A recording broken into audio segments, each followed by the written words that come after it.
powers are contending with you, if you must address the ancient agreement, what must you do? Number one, you must be saved. There are many of us that are not saved. You give your life to church today. Give your life to Christ.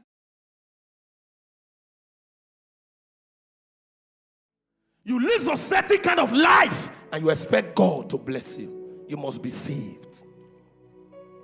You must be born again. The problem in church today is when you ask somebody, are you born again? You say yes.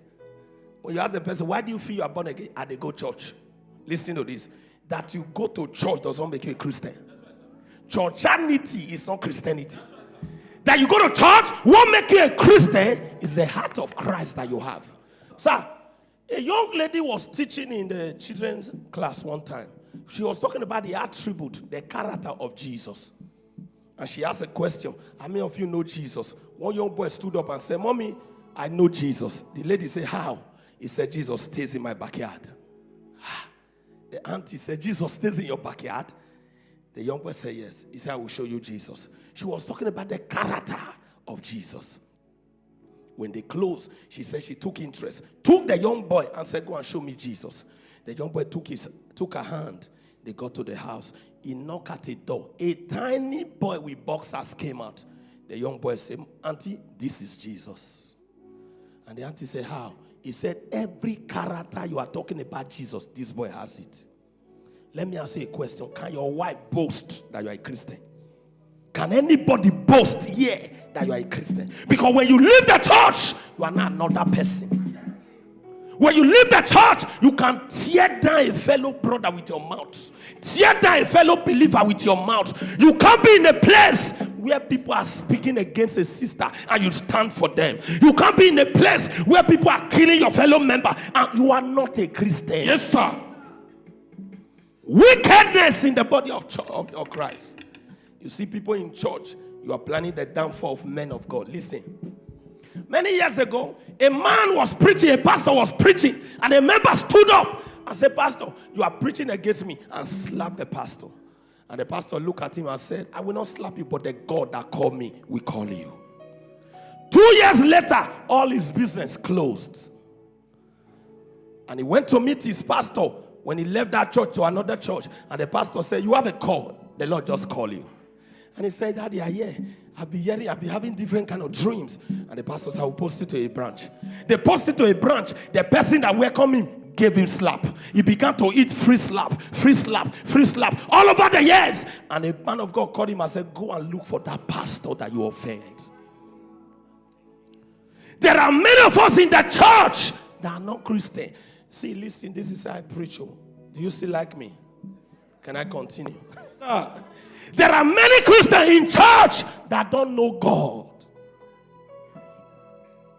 That you go to church does not make you a Christian. What makes you a Christian? Do you have the heart of Christ? You still drink, you don't know God. That's right. Are you still arrogant? Anger, you don't know God. There must something in you that must die. There are many of us that we are very arrogant in the world. But when you gave your life to Christ, something must cut off. Look up. Do you know what they call circumcision? When you give birth to a baby boy, there's something you must peel off. It will cause them pain. That's how Christianity is. When you give your life to Christ, you are going through the period of circumcision. You are feeling pain. When somebody that can't even boldly talk to you, you want to react, but something hold you. Yes, sir. That's Christianity. Somebody that can't boast, that can't even stand before you, call you and says, Sister Favor, you are looking at the papers. That's Christianity. You are going through the process of circumcision. What have you left since the day you gave your life to Christ? What have you let go? What is that thing that you have let go? You hang around wrong friends before. You drink, you womanize. What is that thing? Look up. There is nothing in this world. The day you shut your eyes, you know that phone you are hiding, somebody will operate it.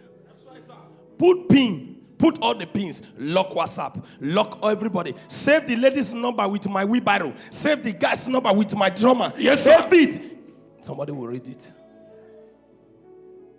Your best food, sir, your best clothes is somebody's rag. No matter what you feel you have, calm down. Calm down. Calm down. Tell somebody sitting by you, say, calm down, calm down. Calm down. There are certain places you enter, the angel of God whispered to you, my son, you can't be comfortable. You can't. You can't. Not living churches. Look up. There's a problem in the body of Christ. Somebody will leave church and begin to condemn the church. Don't worry, you are sowing a seed for the future. But you know my pain? The people that suffer it are their children. Their children. Their children. Not being in church that make you saved. You must have a legacy. Look at me. Do you know there are many of you that will not be in church? Nobody will feel it.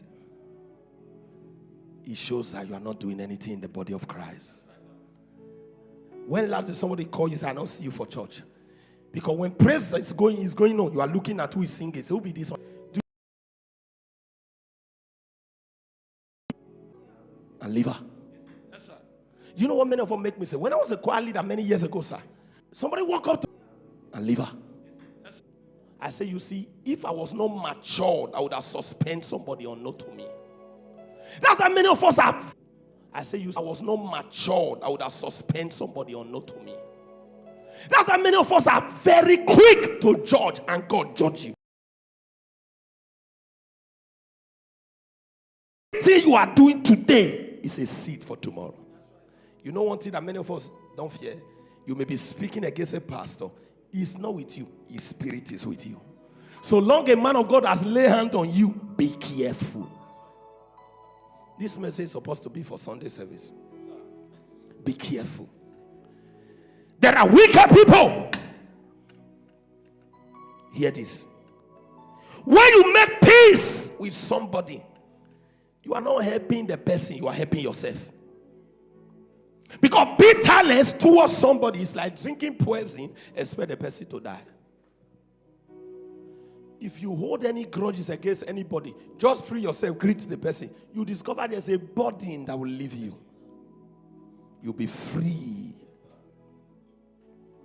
No matter what you believe, if you don't believe in Jesus, you are not a believer, but you are a deceiver. No matter what you believe, if you don't believe in Jesus, you are not a believer, but you are a deceiver. Acts chapter. No matter God, don't lose him. Don't lose him. Don't lose him. If you God, don't lose him. Don't lose him. 2 verse 14 and 15 said, plotting out the handwriting of the ordinances that was written contrary to us, that was written against us, but took it out of the way, nailing it on the cross, having spoiled principalities and power,